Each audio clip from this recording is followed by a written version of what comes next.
the only submission, one of the submissions of the main card was the Islam Makhachev versus Drew Dober.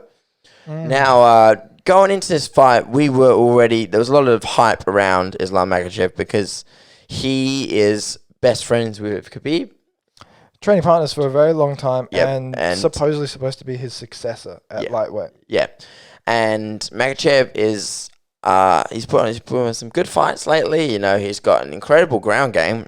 You know, he had Khabib in his corner, arguably probably the lightweight GOAT. I mean, there was a lot of pressure that came into him on this fight, and he executed really well. However, I still believe that he does have a little bit more to work up in the stand-up game. I thought, like, a lot of people kept on saying, like, he fights exactly like Khabib. I'm like, no shit. He's a Dagestani wrestler. Yeah. But don't think he doesn't have... He has better striking than Khabib. 100%. He has better striking than Khabib. He has much better timing than Khabib. Yeah. He's very different. He's very different to Khabib.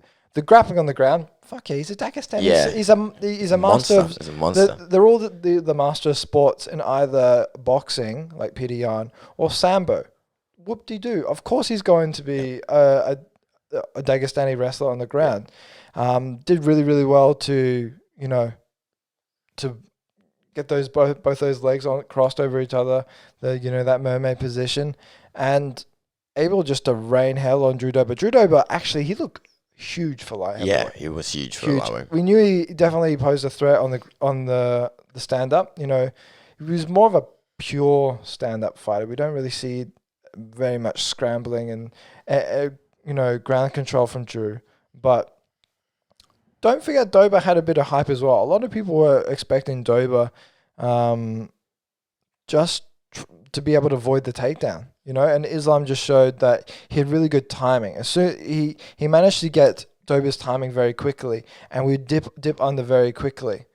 If he wasn't able to get a double leg takedown, he would go into a high crotch position and sweep the leg. Yeah. And he did that multiple times. And I think he did that 2 or 3 times, but he would do it in a different way.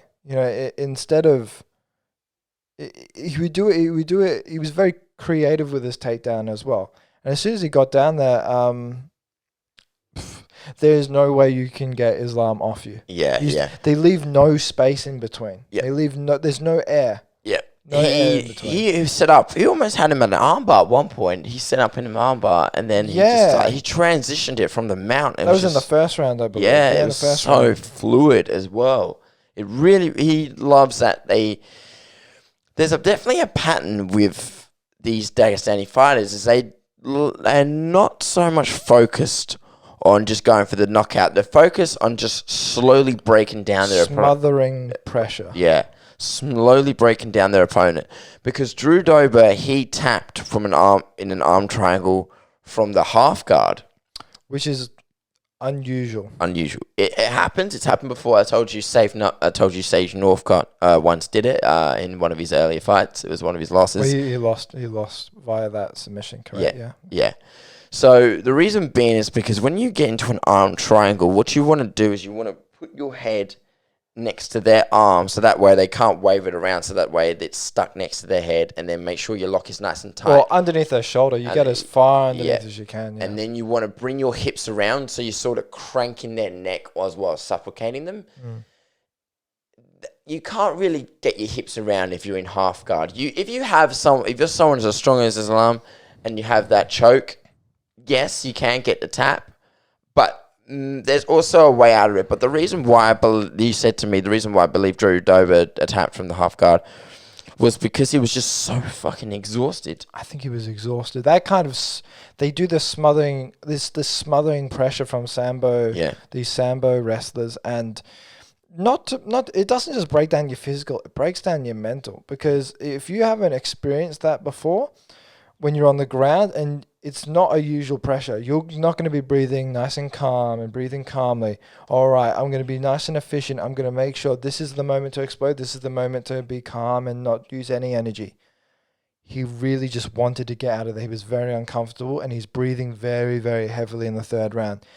And I think Islam is they're very strong. They're very strong. And the chokes that they have are incredibly tight. I didn't expect him to choke him out in half guard. You usually expect him to escape, go on side control, have your hips on a different side. But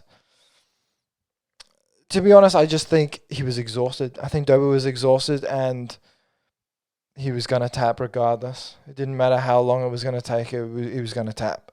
I would like to see Dober in the future because he still had moments in the fight where he was looking good. Some of the striking. And he did get out of that armbar really well. I thought in the scrambles, because they were still dry, that armbar looked very, very fluid.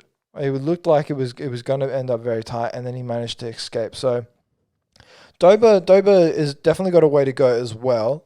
I would like to see an improvement in grappling for him. I think just defensively when it comes to the takedown, because I felt the thing about these Sambo athletes is they just make it look so easy. Yeah. They make it look so easy because that's what they just do.